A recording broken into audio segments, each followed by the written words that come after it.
জানেন, এখন বহু স্টাডি থেকে জানা যায় মানুষ এখন অনেক বেশি নিঃসঙ্গ এবং একাকিত্ব ফিল করে ইতিহাসের অন্য যে কোনো সময়ের তুলনায়। ব্যাপারটা কৌতূহল জাগ্রত করে। একবার আমি একটা ইসলামিক স্কুলে গিয়েছিলাম অন্য একটা মুসলিম দেশে। আমি একদল বালক বালিকার উদ্দেশ্যে বক্তব্য দিয়েছিলাম। এক পাশে ছিল প্রায় ৩০০ থেকে ৪০০ বালক এবং অন্য পাশেও ছিল প্রায় ৩০০ থেকে ৪০০ বালিকা ১৩-১৪ বছর বয়সের। আমি একটা বক্তব্য দিয়েছিলাম, প্রিন্সিপাল এবং অন্যান্য শিক্ষকরাও সবাই সেখানে উপস্থিত ছিল। তো তারা একটি প্রশ্নোত্তর সেশনের আয়োজন করেছিল ৮০০ ছাত্রছাত্রী রুমের ভেতর। কেউ কোনো প্রশ্ন জিজ্ঞেস করল না।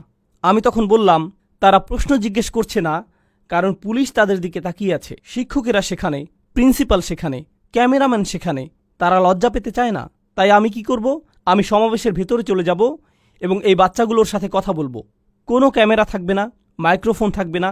আমি ভেতরে গেলাম ছাত্রীদের সেকশনে, শুধু ছাত্রীগুলোর সাথে কথা বলেছিলাম ২ ঘন্টা যাবৎ। তাদের প্রশ্নের যেন আর শেষ নেই। অন্য পাশে ছেলেদের সেকশনে আরও ২ ঘন্টা, তাদেরও প্রশ্নের কোনো শেষ নেই।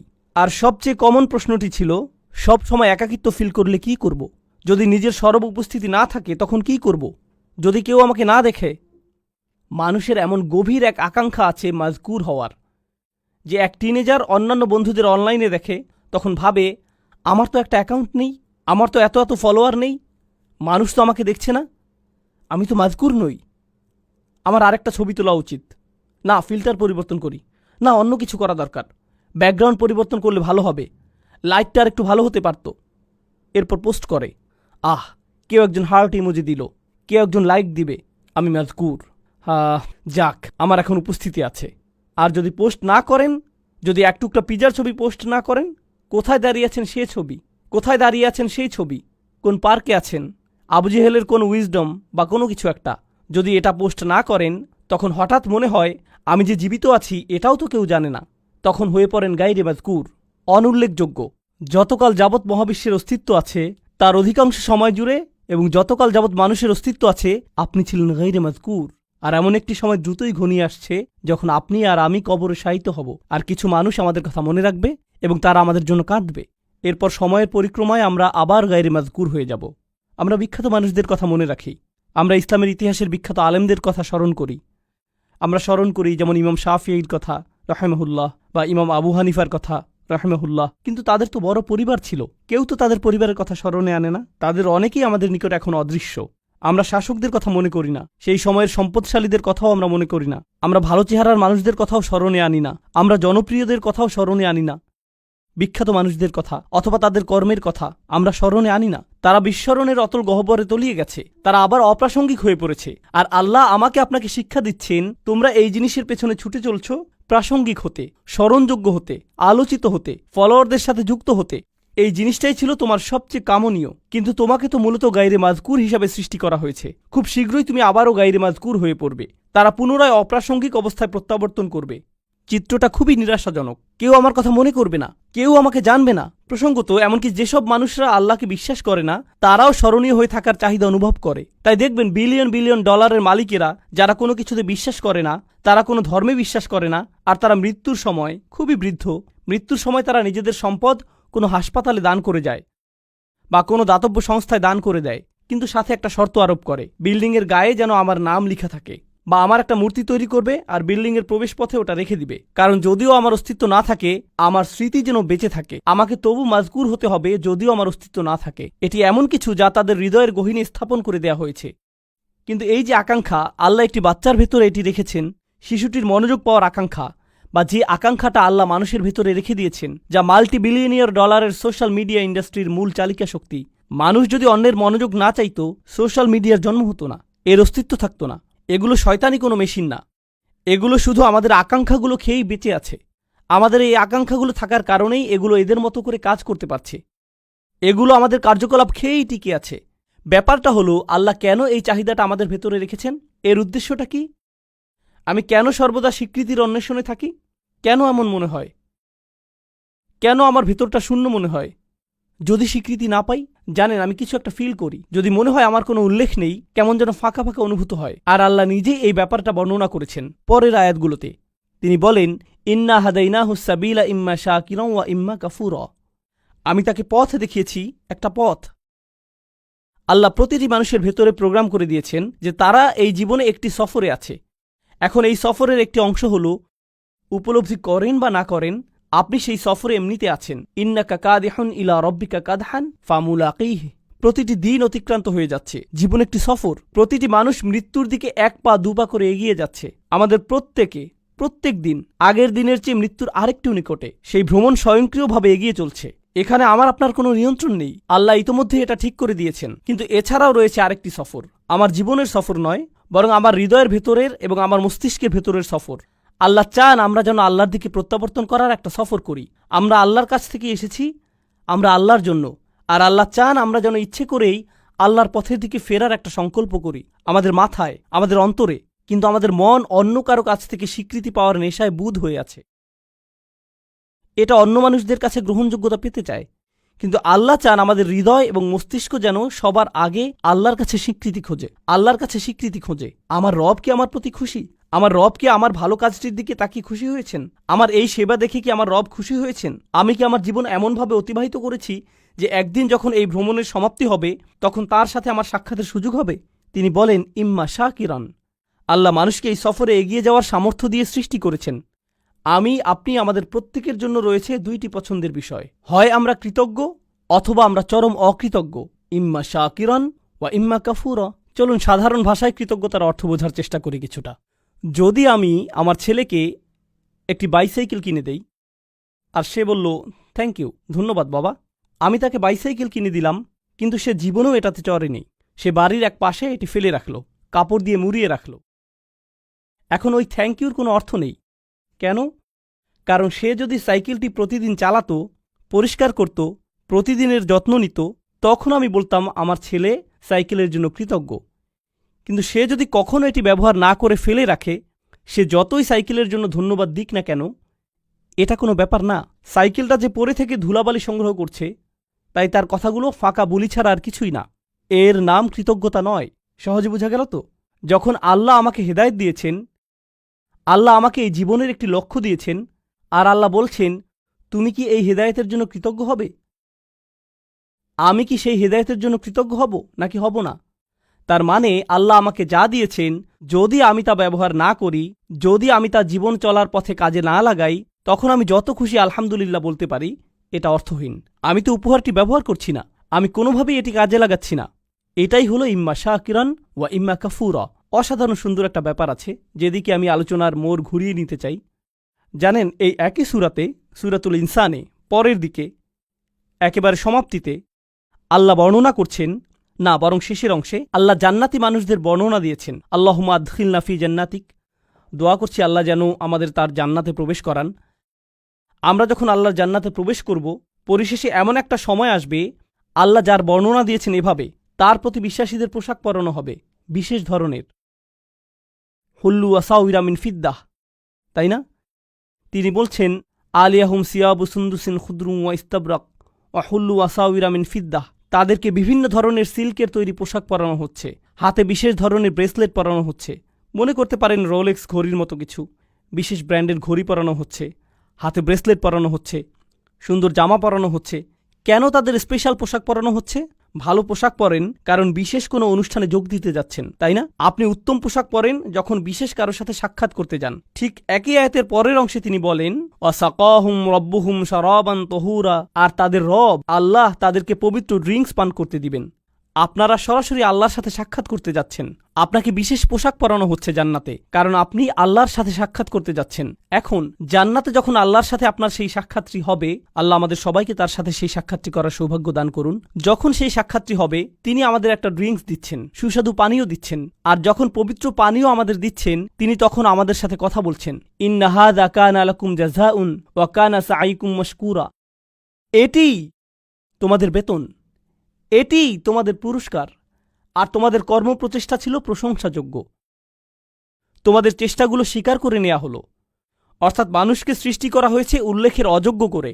মানুষ মরে যায়, এরপর অন্যরা হয়তো কিছুকাল তাদেরকে মনে রাখবে অথবা রাখবে না, কিন্তু আল্লাহ বলছেন মহাবিশ্বের বয়সের চেয়েও বেশি সময় ধরে এবং যতকাল যাবৎ আকাশসমূহ এবং পৃথিবী বর্তমান আছে তার চেয়েও বেশি সময় ধরে আল্লাহ আমার চেষ্টাগুলোর কথা মনে রাখবেন। আল্লাহ তার স্বীকৃতি দিবেন। আল্লাহ বলবেন, তুমি উত্তম প্রচেষ্টা দেখিয়েছ, আর তার পুরস্কার তুমি এখন পাচ্ছ।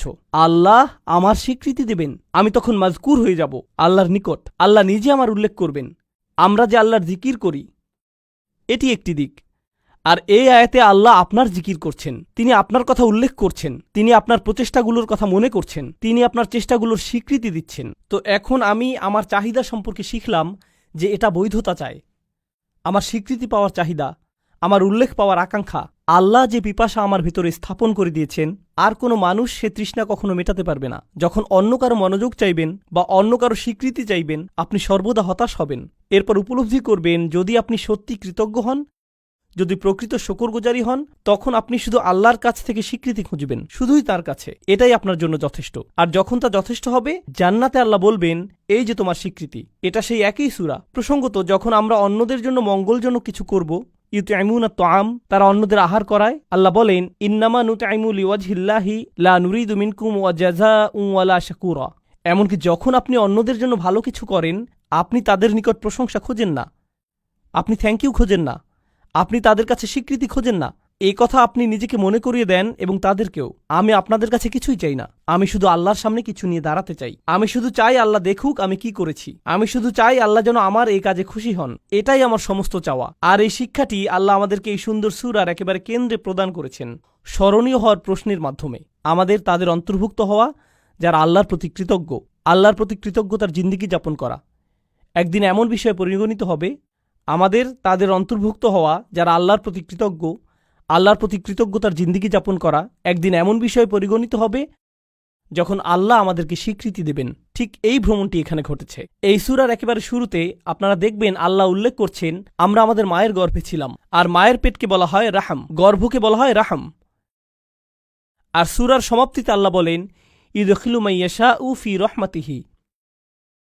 তো তিনি আশারা ইলা রহমা ফিল বিদায়া, তিনি রহমের দিকে ইঙ্গিত করলেন সূরার সূচনাতে। আর উপসংহারে তিনি বললেন, তিনি যাকে চান তার রহমাতে প্রবেশ করান, অর্থাৎ তার জান্নাতে।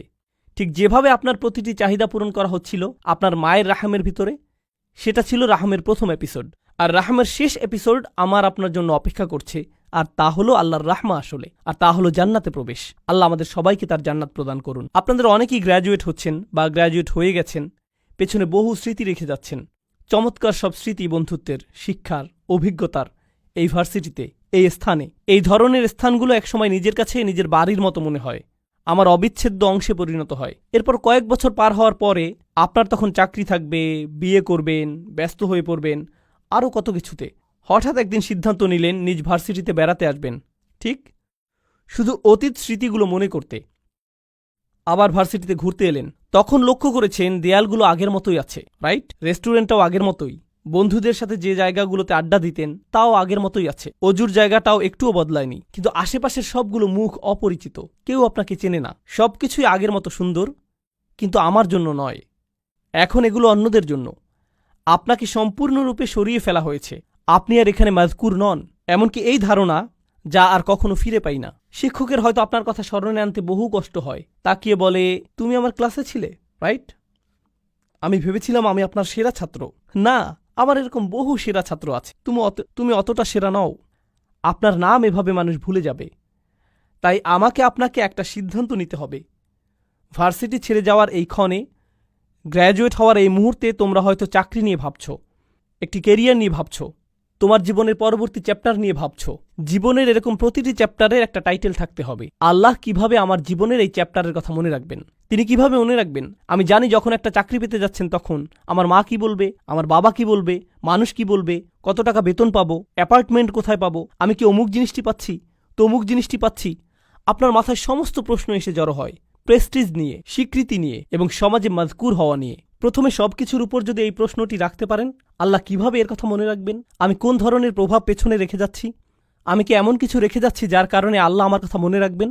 যদি এমন কিছু করেছি তাহলে আমি সফল হয়েছি। আমি শেষ এই বিষয়টা চিন্তা করার জন্য রেখে যাচ্ছি। আমরা এখন এই ধারণায় এতটাই আচ্ছন্ন যে মানুষ যদি আপনার সফলতা না দেখে তাহলে আপনি সফল নন।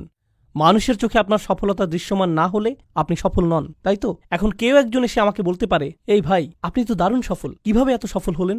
তখন আমি জিজ্ঞেস করলাম, আচ্ছা কিভাবে বুঝলেন আমি সফল? আমার সফলতাটা কি?